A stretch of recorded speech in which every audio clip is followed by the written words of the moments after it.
Voilà, bonjour à tous. Ravie de vous retrouver aujourd'hui pour un webinaire très ciblé sur comment mener un rendez-vous initial téléphonique en général quand on a eu un contact avec quelqu'un qu'on ne connaît pas du tout. Et ce webinaire vraiment tient sa place en ce moment parce que beaucoup de gens travaillent avec ce qu'on appelle le cercle froid, c'est-à-dire des gens qu'on ne connaît pas du tout, qu'on peut rencontrer soit par l'intermédiaire d'une annonce, ou dans un dîner, ou dans une scène de la vie quotidienne, peut-être chez un commerçant, mais aussi à travers les réseaux sociaux ou également suite à une distribution de flyers, comme il y a beaucoup d'équipes qui travaillent ensemble en ce moment. Voilà. Donc en fait, le principe, c'est que ce rendez-vous initial va vous permettre de filtrer les contacts que vous avez. Pourquoi? Parce que si vous voulez construire un réseau important, euh, enfin, ou même peu important, à un moment donné, ce qui est important, c'est de parrainer des gens qui sont vraiment à la recherche de ce que nous avons à proposer, parce que sinon, vous allez perdre votre temps. Et parfois, c'est vrai qu'il y a des distributeurs qui ne sont pas assez sélectifs. euh, et du coup, ils vont tendance à parrainer ou à essayer de convaincre des gens qui sont un petit peu fragiles, ou pour qui sont pas vraiment faits pour notre métier, qui sont pas prêts, et puis ça va aller nulle part. Et je voudrais vous expliquer la différence entre ne pas préjuger et être sélectif. Ne pas préjuger, c'est-à-dire que c'est parler à tout le monde.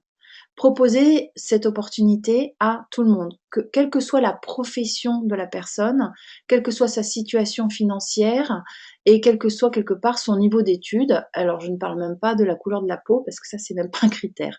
Donc on ne préjuge pas.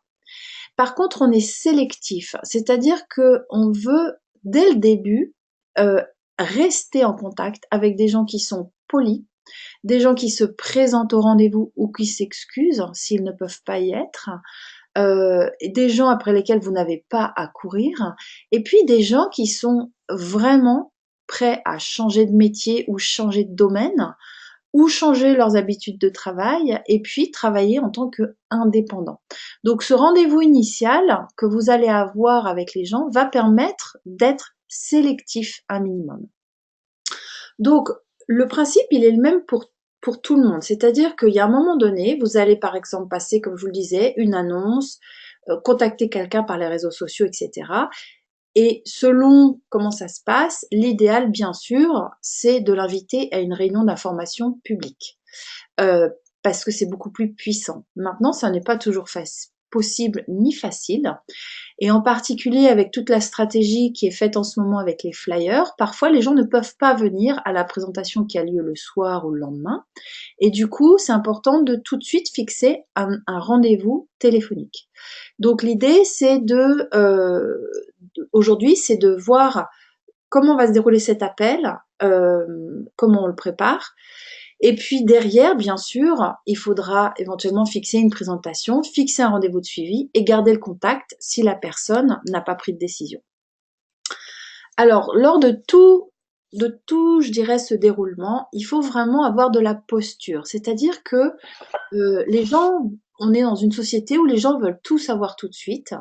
Et n'oubliez jamais que vous êtes quelque part aux commandes. C'est votre activité, c'est votre entreprise individuelle, Relive. Donc c'est vous qui décidez de comment ça va se passer. Donc quelqu'un qui est par exemple sur les réseaux sociaux et qui vous dit ah oui, est-ce que vous pouvez m'envoyer une information par mail, ou quelqu'un qui répond à votre annonce, qui vous dit est-ce que vous pouvez m'envoyer plus d'informations par mail, c'est non. Mais vous le dites simplement gentiment. Et vous dites, c'est une question de posture, vous dites simplement je ne donne pas d'informations par email. En revanche, je suis très ouvert à un entretien téléphonique court de 10 minutes où nous pourrons déjà en discuter rapidement. 10 minutes, ça n'est rien du tout. Si quelqu'un veut vraiment changer son job ou trouver un revenu complémentaire ou diversifier son chiffre d'affaires, c'est rien du tout. Et si les gens ne veulent pas, eh bien tant pis pour eux. Ne cédez pas. Et il m'est arrivé quelque chose cette semaine. J'ai une connexion sur LinkedIn avec quelqu'un. Je lui ai proposé de diversifier son chiffre d'affaires, il était intéressé, etc. Il m'a demandé est-ce que vous pouvez m'envoyer de l'information par mail. Je lui ai répondu non, je ne donne pas d'informations par mail, etc. Il m'a dit eh bien moi je ne souhaite pas voilà, je ne souhaite pas donner suite alors, ça ne m'intéresse pas. Et sans agressivité ni rien, je lui ai répondu je comprends très bien votre point de vue, mais je ne travaille pas comme cela. Je vous souhaite une belle journée. Pourquoi je fais ça? Parce que si quelqu'un ne peut pas prendre 10 minutes pour avoir un échange humain, c'est que soit c'est pas quelqu'un qui est beaucoup dans la relation humaine, donc chez Olive, c'est pas vraiment les profils qu'on recherche, soit c'est quelqu'un qui ne va jamais vous écouter, qui va n'en faire qu'à sa tête. Donc vous allez perdre votre temps. Donc voilà, c'est au revoir. Donc vous ne répondez à aucune question, même si les gens vous demandent mais c'est dans quel domaine, etc. Mais normalement vous allez le dire au préalable, donc il n'y aura pas de problème. Si vous suivez le canevas que je vais vous indiquer ce matin, vous n'aurez pas de questions. Et n'hésitez pas à dire je ne travaille pas comme cela, je comprends votre point de vue, je vous souhaite une bonne journée. Et entre parenthèses, ça s'applique aussi à un tout nouveau distributeur qui veut parler à sa famille, qui n'accepte pas un rendez-vous avec l'équipe. Eh bien, c'est le former à dire bah tu sais papa ou tu sais mon meilleur ami Michel, je ne travaille pas comme ça, dans ce nouveau métier, on va prendre un moment, si tu veux, tous les deux, pour que je puisse t'en informer. Donc, cette phrase-là, je ne travaille pas comme cela, c'est garder votre posture, garder le contrôle de la conversation. Alors, filtrer, pourquoi? Parce que, comme je vous le disais, on cherche des gens qui sont ouverts au changement, qui acceptent un statut d'indépendant. Filtrer, ça va vous permettre aussi de parler à plus de gens qui sont ouverts, au lieu de perdre du temps avec des gens qui sont fermés, parce que je vois très souvent des distributeurs qui n'osent pas dire que c'est quelque part une création d'entreprise ou une micro-entreprise ou un statut d'indépendant. Ils font la présentation en se disant oh là là bon ça va passer, je le glisserai à la fin, puis à la fin on a quelqu'un qui vous dit bah non moi je vais être salarié ou non non j'ai besoin d'un revenu tout de suite. Donc vraiment c'est indispensable pour être plus efficace. Et puis filtrer parce que le but, c'est d'en découvrir davantage sur la personne, éventuellement comprendre son besoin, voir si et comment on peut parler de Relive d'une façon qui est intéressante pour l'autre. Et du coup, après, on va annoncer ce qu'on a à proposer sans parler de la marque Relive. Alors, fixer l'appel, il faut le faire tout de suite. Quand vous êtes je sais pas, dans un commerce, que la vendeuse est super efficace, que vous adoriez l'avoir dans votre équipe, quand vous faites, vous distribuez un flyer, quand vous êtes en contact sur un réseau social, il faut dire, bah voilà, je vous propose qu'on s'appelle, euh, et vous fixez un appel dans les 3 jours maximum. Pourquoi? Parce que les gens savent en général à peu près ce qui va se passer dans les 3 jours qui viennent. Et au-delà de ça, ils risquent d'annuler votre rendez-vous. Donc 10 minutes dans les 3 jours. Et là, vous échangez vos numéros de téléphone. Si vous ne faites que donner le vôtre, ça ne marche pas. Il faut par exemple proposer à la personne, dire voilà ce que je vous propose, on va échanger nos numéros de téléphone. Et comme ça, je pourrais vous confirmer par SMS. Et de cette façon-là aussi, si vous m'appelez, je peux repérer que c'est votre numéro. Et donc, quand la personne vous donne son numéro, vous dites, bah voilà, donnez-moi votre numéro, je vous envoie un SMS tout de suite, comme ça, on vérifie que ça marche. Et là, vous ferez aussi la différence entre les gens qui vont vous dire oui, oui, je vous donne mon numéro pour se débarrasser de vous, mais qui n'ont pas le courage de vous le dire, et ceux qui sont vraiment intéressés. Échange de numéro, texto immédiat pour vérifier que la connexion marche. Voilà. Alors, après, quand vous allez, par exemple, commencer l'appel, donc vous avez une personne dont vous ne connaissez rien, vous savez simplement qu'elle est ouverte à une information. Là, ce qu'il faut, c'est rassurer la personne parce qu'elle ne sait pas du tout ce qui va se passer. Plus vous la mettrez en confiance, plus la personne sera amenée à s'ouvrir, à vous expliquer un petit peu ce qui la motive, etc. Et donc, expliquer le déroulement de l'appel. Dire voilà, je vous propose un appel qui va durer à peu près 10 minutes. Tout d'abord, j'aimerais discuter avec vous, vous poser quelques questions pour mieux comprendre ce que vous recherchez et voir si cela correspond à notre proposition. Il y a les deux aspects. Pourquoi? Parce que vous voulez d'abord garder le contrôle de la conversation. Donc, c'est vous qui aimeriez discuter et poser des questions. Et puis après, vous êtes aussi sélectif. Donc, vous voulez voir si ce que la personne recherche correspond à votre proposition. Le mot proposition, vous pouvez le changer, hein, bien sûr, comme tous les mots. Il faut que ce soit votre vocabulaire pour que ce soit à peu près naturel dans votre bouche. Voilà. Après, la prochaine étape, c'est voilà. Ensuite, je vous expliquerai les grandes lignes de ce métier. Et puis, en fonction de votre degré d'intérêt et du mien, on fixera ou pas la prochaine étape. Voilà. Est-ce que ça vous convient? La personne en général va dire oui, oui, bien sûr. Et donc après vient vraiment le temps des questions. Et donc ça, c'est le filtre dont je vous parlais tout à l'heure, c'est l'entretien initial, c'est l'entretien de qualification, vous l'appelez comme vous voulez, mais c'est l'entretien où vous allez mieux connaître la personne, dire clairement ce que vous avez à proposer pour faire le tri. Donc ça commence par cette question que moi j'aime beaucoup, surtout quand il s'agit d'une réponse à une annonce ou un contact sur les réseaux sociaux, LinkedIn en particulier ou Viadeo, c'est voilà, pour quelle raison vous avez répondu à mon annonce. Et les gens vont vous dire, bah je cherche à changer de job, je cherche un complément de revenu, je cherche ci, je cherche ça. Et si cette question n'est pas tout à fait adaptée, la première question que vous pouvez poser, c'est alors où est-ce que vous en êtes aujourd'hui et qu'est-ce que vous recherchez? Et vous laissez la personne parler.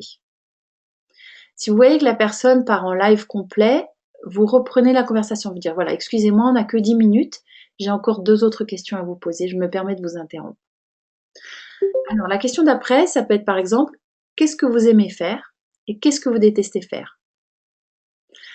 Et en fonction de pareil, comment ça se passe, les gens vont se livrer, ils vont vous dire bah moi j'aime la relation client, moi je n'aime pas ce qui est administratif. Il faut prendre des notes. Prenez un minimum de notes. Et la question qu'est-ce que vous savez le mieux faire? Celle-là, je l'adore aussi parce qu'elle est très valorisante. Les gens vont avoir de l'espace pour expliquer voilà, ce dont ils sont fiers. Ben moi, je suis vraiment bonne pour faire ça. Moi, je suis très efficace pour faire ça, etc. Et déjà, rien que là, vous savez si la personne, vous allez pouvoir lui parler plutôt d'un métier à temps choisi, ou vous allez pouvoir lui parler d'un métier où il n'y a pas de lourdeur administrative, vous allez pouvoir lui parler d'un métier où il y a des relations humaines, parce que vous allez repartir de ce qu'elle aime faire, ce qu'elle déteste faire et ce qu'elle sait faire. Alors, une autre question, selon le temps que vous avez, comment ça se passe, c'est quelles sont les 2 valeurs les plus importantes pour vous? Et là encore, les gens vont vous dire, bah, moi, c'est la famille, moi, c'est le respect, moi, c'est ci, c'est ça. Donc, encore une fois, vous avez après une base pour vraiment nouer une discussion avec la personne. Alors après, on va rentrer dans les questions qui sont beaucoup plus concrètes.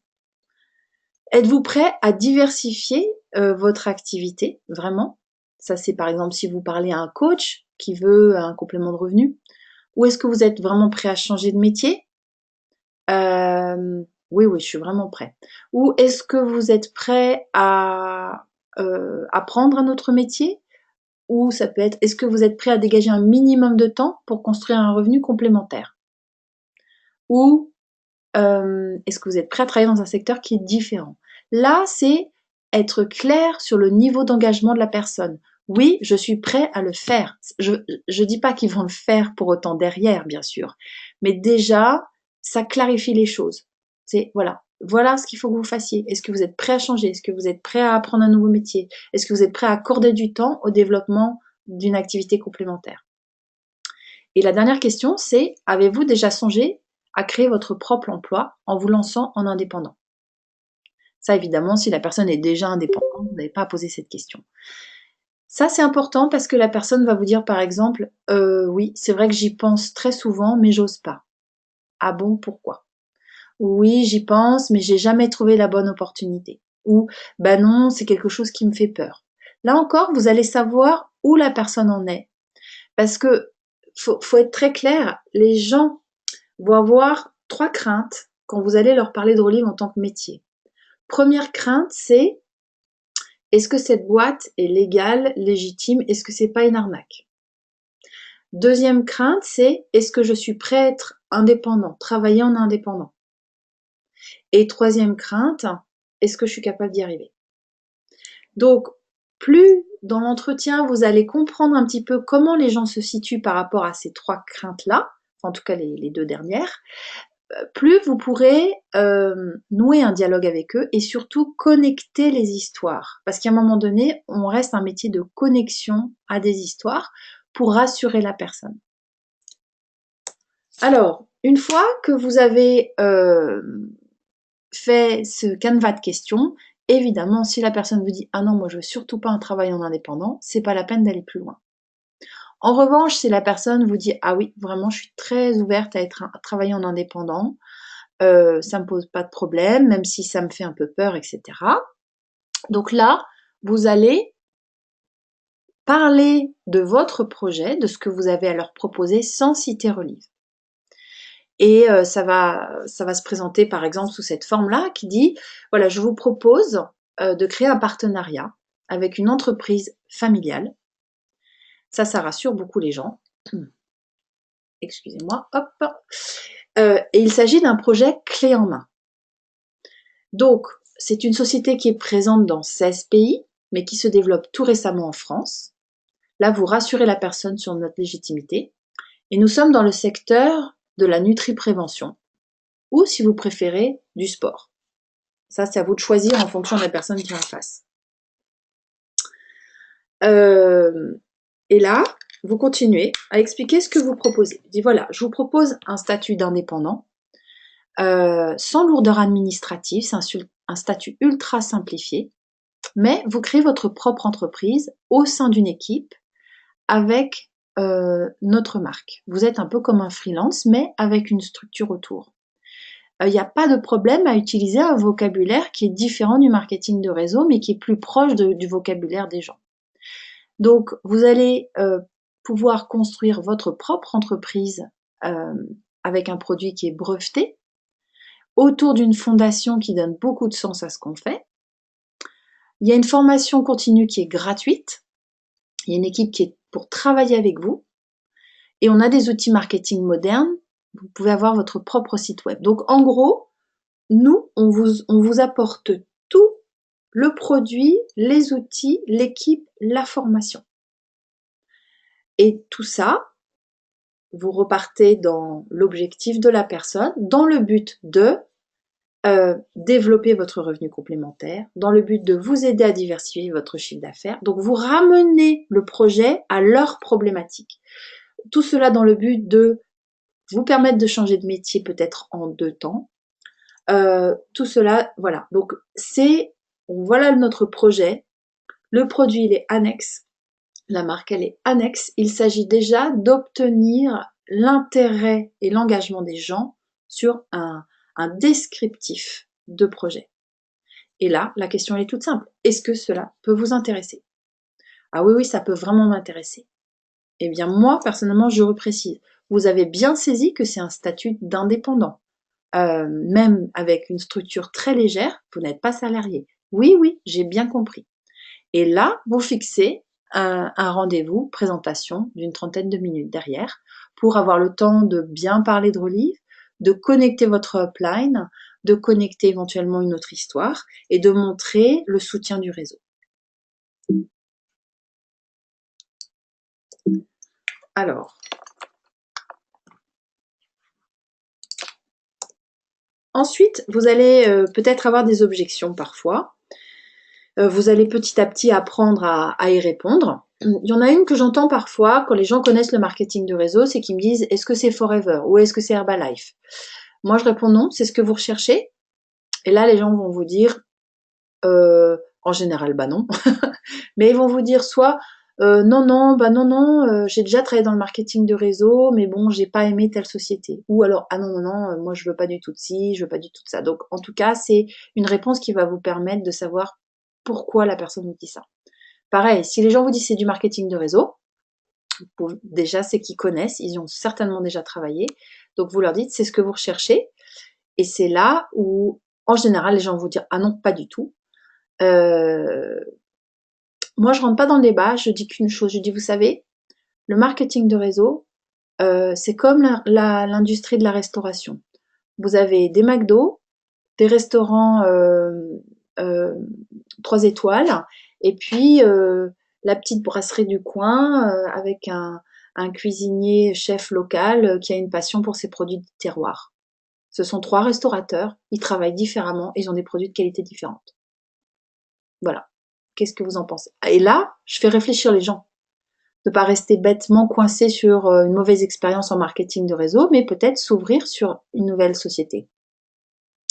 Alors après, il y a aussi le cas où vous avez distribué un flyer, vous avez un contact sur LinkedIn, et peu importe, bref, la personne voulait en savoir plus, dit oui, oui, on fixe un rendez-vous, mais elle ne répond plus à vos messages. Alors ce que je fais, c'est que je laisse 2 messages bienveillants en 10 jours. Je dis voilà, j'espère que vous allez bien, je vous recontactais pour qu'on se fixe un rendez-vous, je vous souhaite une bonne journée. Le 3e message, c'est le dernier. Et je le dis. Je dis voilà, ceci est mon dernier message, je n'ai pas de vos nouvelles, je pense que vous n'êtes finalement pas intéressé par notre projet et donc je vais archiver votre dossier. Je vous souhaite une bonne journée. Ou alors, si c'est quelqu'un que vous avez rencontré, etc., on ne va pas archiver son dossier, vous pouvez dire tout simplement, je pense que vous n'êtes pas intéressé par notre projet, je vais donc enlever votre nom de ma liste. Et je vous jure que les gens, ils n'aiment pas qu'on enlève leur nom de la liste et qu'ils n'aiment pas non plus qu'on archive leur dossier. Donc s'ils sont vraiment intéressés, je vous garantis qu'ils vont vous rappeler ou ils vont vous envoyer un SMS dans la journée. Et si vous avez eu vraiment un bon contact avec cette personne-là, et vous ne comprenez pas pourquoi vous n'avez pas eu de nouvelles, gardez le contact. Renouez 3 mois plus tard. Vous savez jamais ce qui se passe dans la vie des gens. Il peut y avoir eu une grosse catastrophe, ils sont complètement mobilisés sur autre chose, et voilà, vous aurez la gentillesse de garder le contact avec eux, et peut-être que dans 3 mois, ça portera ses fruits.